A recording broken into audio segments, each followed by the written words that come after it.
Today I have another brand new release from Zhiyun. This is the CINEPEER line of products that they have. This is the CM15, which features RGB and bicolor. And I also have the Zhiyun M20C, which is also RGB and bicolor. And a quick disclaimer, Zhiyun sent me this light for me to test and review. I don't get paid to say anything. All my words and opinions, they are my own. And this is not affected by any means the review of this light. In this video, I'm also going to show you guys how the light will perform as a 15-watt light, and this is actually great for traveling or anything that's portable. You can put it in a pocket.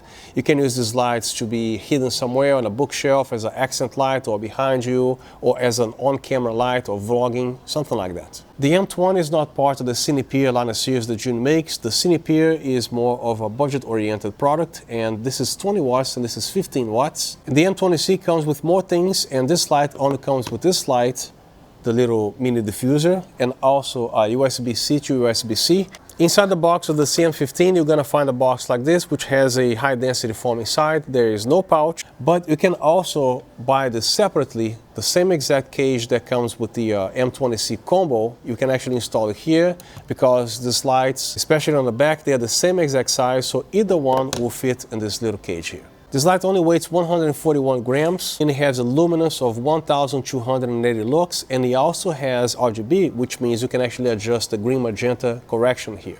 And it is almost half of the price of what the M20C cost. But there are features that are not present here, such as music mode. I don't know how much you need music mode, but all you're looking for is a light you put on your camera to do some vlogging. Either one of these lights will do great. This one is slightly brighter because it is a 20-watt light, and it has all the accessories that comes with the light. In order for me to keep this video as short as possible, it will take a lot less time for me to put a screenshot on the video, so you can actually see the very comparison between the CM15 and the M20C. So pause the video at any time, so let's continue with the video. The M20C, if all you are interested in purchasing this light itself without any other accessories, you're going to find in this white box, which is slightly smaller, but it has the same things inside, the same high density foam here, but no case or anything like that. But the only light that I have as far as the M20C is concerned is the actual combo kit, which comes with this larger box. It retails for $129 US, so you're going to find the case, the pouch here, a USB-C to USB-A cable, and here is the actual cage that comes with the combo, which you've probably seen it before. It features the barn door, a grid, a secondary diffuser to go with the barn door to minimize fringing. Now, if you want to buy this cage that comes with everything that I just showed you here, so this light retails for $59 US, and this retails for exactly another $59 US. In this case, it also features a magnet here, so you can actually mount this light anywhere in a metal surface. And all you have to do, you simply slide this button here, and either one of these lights will fit here. They're both designed to fit on the same exact cage. All right, before I forget, the proper name for this cage is called magnetic extension. So here's an actual demo with the light on camera, and right now I have nothing but the background light, so I'm about 1 meter away from that camera or the light, and currently the light is without the softbox or diffuser. So at 50%, at ISO 800 f4, and the shutter is 1/60th of a second, it looks like this here. So I crank it up to 100%. And now it looks like this. So as I approach the camera a little bit, there's a little bit of a zebra pattern on my forehead. So at this distance here, this will do a very good job. And as I back it up here from here, this is what the light is reaching. And again, without any diffuser. Now I'm going to be installing the diffuser real quick here. And there you go. This you have to use pretty much 100% of the light. This is a 15-watt light, and this is what you get. So for one camera purposes, this is going to be doing pretty good. Now if you remove this here, you see there's a slight shadow here, so you either lower the camera or, you know, put this back here, but I don't think there's a lot of difference because the diffuser is going to be very close to the LED light. So right now, this is what you get here as far as shadows. Now, as far as shadows go, especially on the background, if you place the light exactly on camera, you're not going to have a problem with the shadow because the light is actually in the same exact position as the lens is. If you put it off camera, of course, you're going to get some shadows. So right now I have the light, again, without the diffuser here. So you have a little bit of a shadow here, right? So you can either load the camera or put something under here. Now, with the diffuser installed, as you can see, you see a little bit of a shadow still going on because the diffuser is very close to the LED. So if you want completely shadowless footage, which this shouldn't bother too much as far as on-camera little light goes, So you put a little bigger diffuser there and off you go. But for most purposes, I think this is gonna do just fine, just like any other video light they put on camera. This is also great for vlogging, for camping, or anything that you want to take a quick video like this here.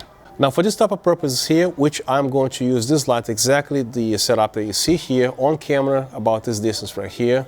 You know, you can take this for camping or as a field light, accent light, whatever it is they want to do. Just don't try to do interviews with this light because they'll be ridiculous, right? This is not designed for that. You want to get some, you know, upper lights from ZHIYUN. This light here features app control, and this one here does not come with the Bluetooth app control inside.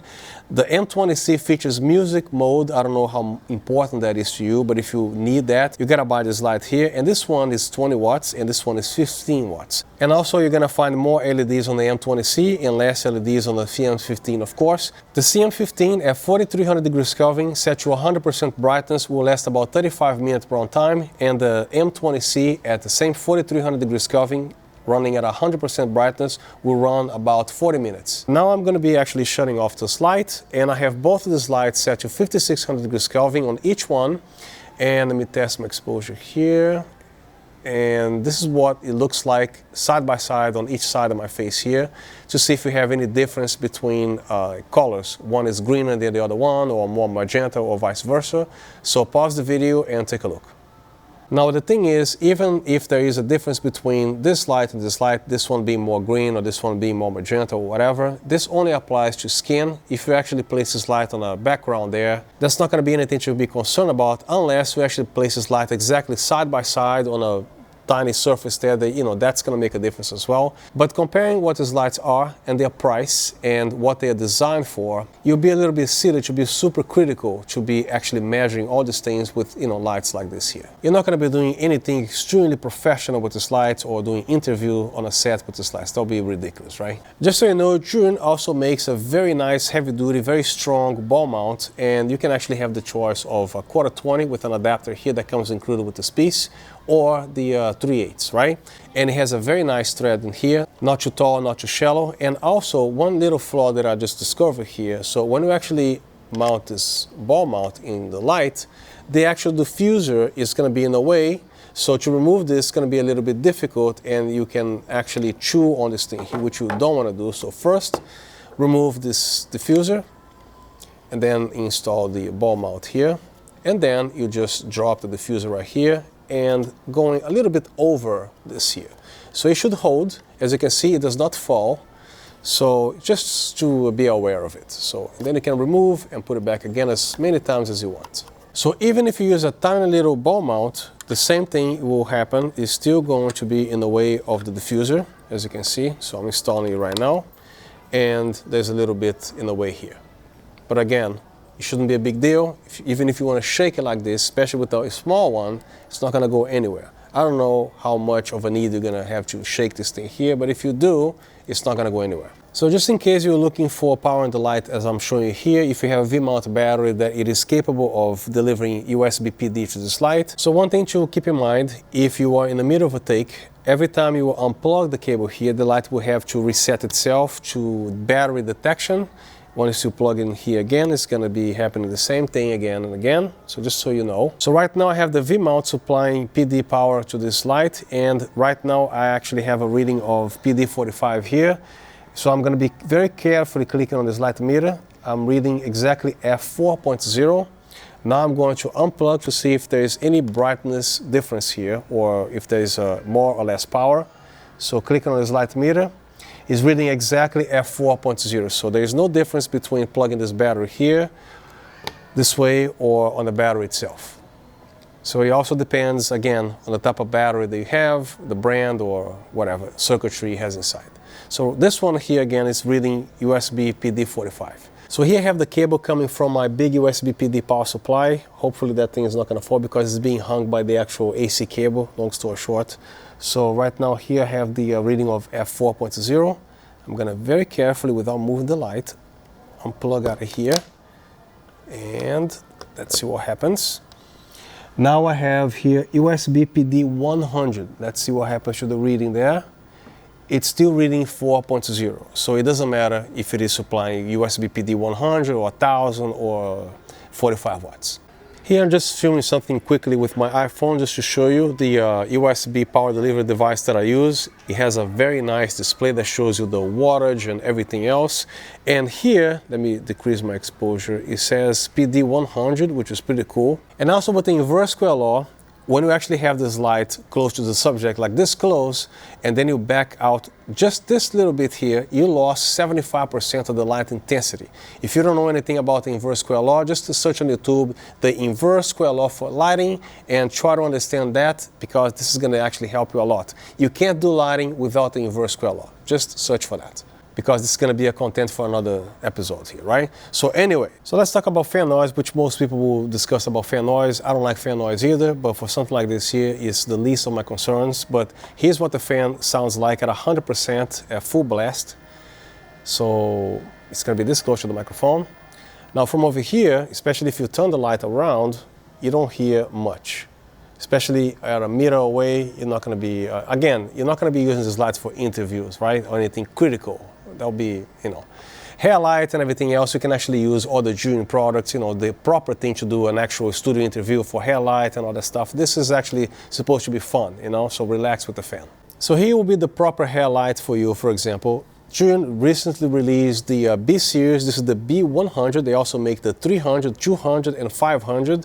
And these fans here, even though there are three, you cannot hear the fan. I tested on my video before. Go there and check it out. Even if you place this light this close to the talent, it's not going to be a problem with your audio. And also the X100 that everybody knows. This here, if you are worried about the fan, you know, I don't know what to say. So here I'm going to show you guys the differences between the features and everything that this has and this one doesn't have. So I also have a little depth of field issue here. This one is slightly over here.